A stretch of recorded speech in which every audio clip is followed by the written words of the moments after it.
တပြည့်တော့လူဖြစ်ဖို့ခက်ခဲတယ်ဆိုတာဟုတ်ပါသလားဖြစ်မယ်အကယ်၍လူဖြစ်ဖို့ခက်ခဲတယ်ဆိုလို့ရှိရင်ဘယ်လောက်ထိခက်ခဲပါသလဲနောက်တစ်ခုကကြတော့ဘလူတွေလှုပ်လို့ရှိရင်လူဖြစ်ပါသလဲဘာတွေလှုပ်လို့ရှိရင်နတ်ဖြစ်ပါသလဲဘာတွေလှုပ်လို့ရှိရင်မြမာဖြစ်ပါသလဲတပြည့်တော့လူတွေမှာအရေးအတွက်အကန့်အသတ်ရှိသလိုဒီနတ်တွေမြမာတွေနဂါးတွေဘလူတွေမှာရောအရေးအတွက်အကန့်အသတ်ရှိပါသလားရှင်ဗျာလူဖြစ်ဖို့ခက်ခဲတယ်ဆိုတာမနုဿတ္တဘာဝတုံလဘောလို့ဆိုတဲ့စာပေရဟုတ်တယ်လို့ပြောဒါပေမဲ့လူဖြစ်ဖို့ခက်ခဲတယ်ဆိုတာဘယ်သူတွေကိုပြောတာလဲ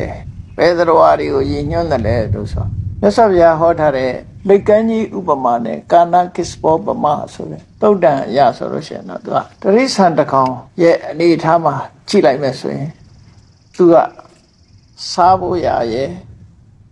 နိုင်ကျင့်ဖို့ရယ်ကံကုန်ခံစားဖို့ရယ်ဒါပဲသူရှိတယ်မှန်ပါဗျာအဲ့ဒီစားဖို့အတွက်တဏှာလောဘဖြစ်နေတယ်ရံပြူတာကိုယ်လာရံပြူတာတို့အဲ့ဒါတွေနဲ့အမြဲတမ်းကြုံနေရတော့သူဒေါသနဲ့အမြဲတမ်းရှိနေကြောက်တာလဲဒေါသပဲဥပမာချင်းသေးကကျွဲတွေကြိုက်တယ်ဆိုရင်ကျွဲကိုဖမ်းတယ်ဆိုရင်ချင်းသေးကလည်းဒေါသပဲကျွဲကလည်းကြောက်လို့ပြေးရင်ဒေါသပဲမှန်ပါဗျာသူတို့ဟာစားဖို့ရလဲလောဘဖြစ်ရတယ်ဒီတကောင်းအတွက်မှလည်းပဲနိုင်ကျင့်ကြတာဆိုတော့ဒေါသတွေဖြစ်တယ်ဟာလောဘဒေါသမဖြစ်ဘူးဆိုတဲ့အချိန်မှလည်းပဲအမှန်တရားကိုသိနိုင်စွာမရှိလို့မောဟတွေကလွှမ်းမိုးနေတယ်မှန်ပါဗျာအိဋ္ဌာရဲ့စားရရဲ့ကာမဂုဏ်ခံစားရရဲ့ဆိုတဲ့အကုသိုလ်တရားတွေနဲ့တဘောအဆုံးသတ်သွားတဲ့ပုဂ္ဂိုလ်တွေဖို့ဟာသူတို့မှာဒါနကောင်းမှုဆိုလဲဘယ်လိုမှမရှိနိုင်ဘူးနော်ကိုကျင့်သီလဆိုလဲဘယ်လိုမှမရှိနိုင်မရှိနိုင်သည့်အတွက်ကြောင့်သူတို့ရှုထောင့်ကနေကြည့်လိုက်မယ်ဆိုရင်လူဖြစ်ဖို့အလုံးခက်တယ်ဆိုတာဟုတ်ပါတယ်နောက်တစ်ခုကဘာပဲဖြစ်ဖြစ်နှိုင်းရှင်ကြည့်ရဥယျာဉ်ချင်းနှိုင်းရှင်ကြည့်လိုက်မယ်ဆိုရင်တိရစ္ဆာန်တွေက species မျိုးစားတွေအများကြီးရှိတယ်ငါးတစ်ကောင်ရဲ့မွေးဖွားနှုန်းကိုကြည့်ပေါ့ငါးတစ်ကောင်ဟာဥတန်ပေါင်းများစွာရှိတယ်လူတစ်ယောက်ရဲ့မိခင်ရဲ့ကိုယ်ထဲမှာဘလောက်တည်းတည်နိုင်တော့နော်မွေးဖွားနိုင်တော့လွန်နေတယ်လေမှန်ပါဗျာအဲ့တော့တိရစ္ဆာန်တွေရဲ့မွေးဖွားနှုန်းလူရဲ့မွေးဖွားနှုန်းနဲ့ကြည့်မယ်ဆိုရင်လူရဲ့မွေးဖွားနှုန်းကလွန်နေတယ်မှန်ပါဗျာလွန်နေတော့မမွေးဖွားပဲနဲ့လူကဖြစ်မှာမဟုတ်သည့်အတွက်ကြောင့်အဲ့ဒီရှုတော့ကကြည့်ရင်လည်းလူဖြစ်ဖို့တော့ခက်ခဲတယ်မှန်ပါဗျာအခုခေတ်ဆိုရင်တော့ပို့ပြီးတော့လူဖြစ်ဖို့ခက်ခဲလာတယ်ဘာကြောင့်လို့ဆိုရင်လက်ခံတဲ့လူကနေလာမှန်ပါဗျာတားဆီးတဲ့ပုဂ္ဂိုလ်တွေကများလာမှန်ပါဗျာလာခြင်းတော့လဲလာလို့မရအောင်တားတဲ့စနစ်တွေပေါ်လာမှန်ပါဗျာဘာနဲ့တူလာတော့ဆိုရင် immigration နဲ့ဟိုလာတဲ့နေရာဗီဇာထုတ်မပေးတာနဲ့သွားတူမှန်ပါဗျာဒီကလည်းအဝင်မခံဘူးမှန်ပါဗျာဟိုကလည်းဟိုဗီဇာမပေးဘူးဆိုရင်ရောက်လာဝဲရတော့ခက်တယ်လေမှန်ပါဗျာအဲ့တော့ဘယ်ရှုတော့ကကြည့်တရိษံတွေရဲ့ဥယျာဉ်နဲ့ကြည့်လိုက်မယ်ဆိုရင်လူဖြစ်ဖို့ခက်ခဲတယ်လို့ပြောရမှာဖြစ်တယ်မှန်ပါဗျာဒီလူရဲ့မွေးဖွားနှုန်းနဲ့ကြည့်မယ်ဆိုရင်လည်းလူဖြစ်ဖို့ခက်ခဲတယ်ဆိုတာဒါလက်တွေ့အဖြစ်လက်ခံနိုင်ပါတယ်မှန်ပါဗျာဘယ်လောက်ထိခက်ခဲပါသလဲလို့ဆိုတော့ခုနကတရိษံတကောင်လူဖြစ်ဖို့ကြတော့သူကလူဖြစ်စေတတ်တဲ့ဒါနသီလဆိုတဲ့ကုသိုလ်ဖြစ်ဖို့ဆိုတာသူ့ဘဝမှာအလုံးကိုခက်ခဲတာမှန်ပါဗျာအဲ့ဒါမှမရှိလို့ရှိရင်သူကဘယ်လိုလုပ်လူဖြစ်မလဲအဲ့ဒါကြောင့်မို့သူ့ရဲ့တသက်တာကာလအသက်တန်းကလည်းဆိုပါစို့ပြိဿန်နေတော့မြို့ရှိမှာပေါ့ခွေးတွေဆိုလို့ရှိရင်အသက်စိတ်တဲ့ကြောင်မှမထင်ပါဘူးမှန်ပါဗျာမှန်ပါဗျာအဲ့ဒီကောင်တွေရဲ့အများစုကိုကြည့်လိုက်မယ်ဆိုရင်ခုနလိုလောဘတွေဒေါသတွေမောဟတွေနဲ့ပဲသူတို့ဘဝဆုံးသက်သွားတာဆိုလူဖြစ်စေတတ်တဲ့ကုသိုလ်ကောင်းမှုမှာသူတို့လုံးဖို့ဆိုတာအမှန်တမ်းခဲရင်တယ်မှန်ပါအကြောင်းတရားခဲရင်သည့်အတွက်ကြောင့်သူတို့ဟာလူဖြစ်ဖို့ခဲရင်တယ်လို့ပြောမှန်ပါဗျာဘယ်လိုလို့ရင်လူဖြစ်ပါသလဲလို့ဆိုလို့ရှိရင်လူဖြစ်ဖို့ကြတော့ခုနပြောတဲ့ဌာနကောင်းမှုရင်လည်းလုပ်ရမယ်သီလရင်လည်းစောင့်တည်ရမှန်ပါဗျာကိုချင်းသီလဆိုတာအကျဉ်းတရားတို့မေတ္တာတို့ကိုအခြေခံတာဖြစ်တယ်မှန်ပါဗျာတစ်ဖက်သားကိုမထိခိုက်စေတဲ့အရာဖြစ်တယ်မှန်ပါဗျာဒါနဆိုတာကြတော့အများကိုစာနာထောက်ထားတယ်မှန်ပါဗျာအများကိုပေါ်မှာမေတ္တာထားတယ်အဲ့တော့အဓိကကတော့အကျဉ်းနဲ့မေတ္တာဒီလူဖြစ်ဖို့ရာအတွက်ဒါ ဒါတော်တော်ကိုအရေးကြီးတဲ့အရာပေါ့နော် မှန်ပါဗျာ တန့်စင်တဲ့မေတ္တာနဲ့အကျဉ်းတရားတွေပေါ်မှာအခြေခံပြီးတော့ဒါနကောင်းမှုသီလကောင်းမှုလုပ်လို့ရှိရင်တော့လူဖြစ်ပါ မှန်ပါဗျာ နတ်ဖြစ်တာလည်းပဲအဲ့ဒီတိုင်းပဲမြတ်စွာဘုရားကတော့တာမန်ဒါနသီလလုပ်တဲ့ပုဂ္ဂိုလ်တွေကလူဖြစ်တယ်တဲ့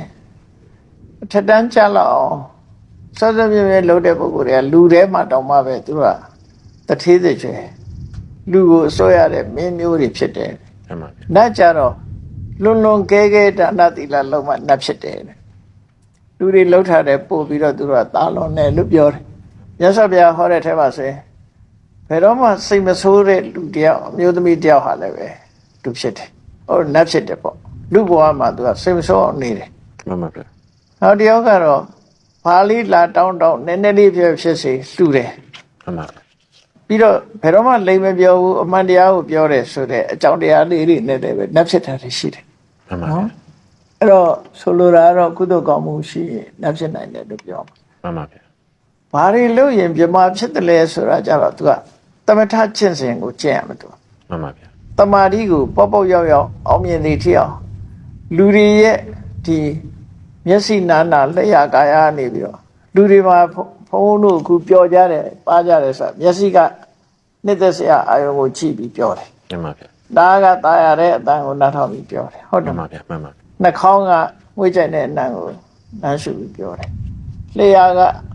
ကောင်းတဲ့အရာကိုတည့်ရက်ပြီးတော့ပြောတယ် မှန်ပါ အဲ့ဒီကာမဂုဏ်အာယုန်နေနဲ့ပြောနေတဲ့ပုဂ္ဂိုလ်တွေကတပိုင်း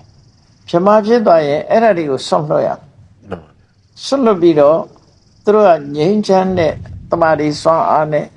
တည်ကျိန်တဲ့အာယုန်တစ်ခုပေါ်မှာအခြေခံပြီးတော့သမထကျင့်စဉ်ကိုကျင့်တယ် မှန်ပါဗျာ ဒီကာမဂုဏ်အပျော်တွေကနေထွက်ပြီးတော့ဒီတဲ့အစင်းမြင့်နဲ့ငြိမ်းချမ်းတဲ့အပျော်ပေါ့ မှန်ပါဗျာ တရားနဲ့ပြောတယ်လို့ဆိုပါစို့ မှန်ပါဗျာ အဲ့ဒီလိုတရားကျင့်နိုင်ပြီးတော့သမထကျင့်စဉ်အဆင့်ဆင့်သူ့အဆင့်လိုက်အောင်မြင်မှဖြစ်မှာဆိုတာဖြစ်တယ်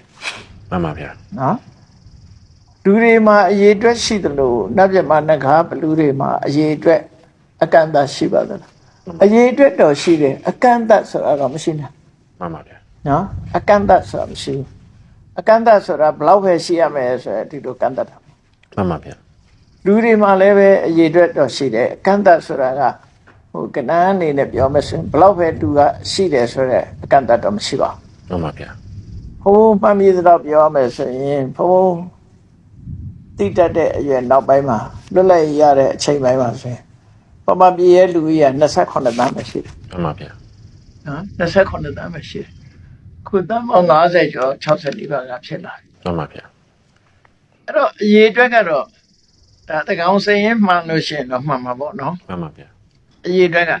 အဲ့ဒါလိုပဲနတ်ပြမာတွေကလည်းပဲကုသကောင်မှုလုပ်တဲ့လူတွေများလာလို့ရှိရင်နတ်တွေအရေးအတွက်တိုးတက်တယ် မှန်ပါဗျာ တရားကျင့်တဲ့ပုဂ္ဂိုလ်တွေများလို့ရှိရင်လည်းပြမာအရေးအတွက်တိုးတက်တယ် မှန်ပါဗျာ နော်နဂါဖြစ်စေတတ်တဲ့ဒီနဂါဆိုတာတော့စတုမာရိနတ်ထက်ပါတယ်နဂါရှိတယ်တိရိစ္ဆာန်နဂါရှိတယ် မှန်ပါဗျာ အဲ့တော့တိရိစ္ဆာန်ကတော့မကောင်းတာတွေလုပ်လို့ဒေါသအကြီးတဲ့ပုဂ္ဂိုလ်တွေကနဂါဖြစ်တယ်ဒေါသကြီးတဲ့ပုဂ္ဂိုလ်တွေကဘလူဖြစ်တယ်ပေါ့ မှန်ပါဗျာ အဲ့ဒီနဂါတို့ဘလူတို့ကြတော့စတုမာရိဘုံထဲမှာပေါင်းဝင်တဲ့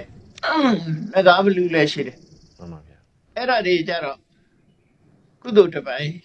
ပါတယ်ပေါ့နော်ကုသိုလ်လောက်တာတွေပါတယ် မှန်ပါ အဲ့တော့သူတို့မှလည်းပဲဥယျာအတုံးအယုတ်တော့ရှိတယ်ဘယ်လောက်ပဲရှိရမယ်ဆိုတဲ့အကန့်အသတ်တော့မရှိပါ မှန်ပါဗျာ ဘူးနော် မှန်ပါနောက်တစ်ခုကတပည့်တော်တို့ကြားဦးတာဒီဟိုမြတ်စွာဘုရားဟောကြားတယ်လို့ကြားဦးတာပဲ तू ကမြေကြီးပေါ်ကမြေမှုန်တချို့လက်သေးကုန်ပေါ်တင်ပြီးတော့မေးတာပေါ့မြေမှုန်တွေကပုံဒီကဘာမြေကြီးကမြေမှုန်ကပုံများသလားလက်သေးပုံကမြေမှုန်ကပုံများသလားမေးတာအဲ့တော့ तू ပြောတဲ့ဥစ္စာမှာလည်းပဲလူပြန်ဖြစ်တဲ့လူတွေကနေလူပြန်ဖြစ်တဲ့အရေးအတွက်ကဒီရောလူတွေကငကိုရှိပြီးသားလူတွေကကဘာမြေကြီးလောက်ရှိရဆိုလူပြန်ဖြစ်တဲ့အရေးအတွက်ကလက်သေးကုန်ပေါ်ကမြေမှုန်လောက်ပဲဖြစ်တယ်လို့တပည့်တော်တို့ဖတ်ဘူးတယ်အဲ့ဥစ္စာမှန်ပါသလားဗျာ အဲ့ဒီဥပမာတော့တခြားနေရာဟောတာပါမြတ်စွာဘုရား မှန်ပါဗျာ နော်တခြားနေရာဆိုတာသစ္စာလေးပါးသိသူမသိသူအဲ့လောက်ထိအောင်ပမာဏကွာခြားတယ်လို့သူတို့ဆိုလိုတာပေါ့နော် မှန်ပါဗျာမှန်ပါဗျာ လူဖြစ်ပြီးတော့လူသေးပြီးတော့လူပြန်ဖြစ်တဲ့ပုဂ္ဂိုလ်ကတော့ကမ္ဘာလောကကြီးမှာဒီခလုတ်ကသင်းချိုင်ခြင်းတွေနဲ့မตายရတဲ့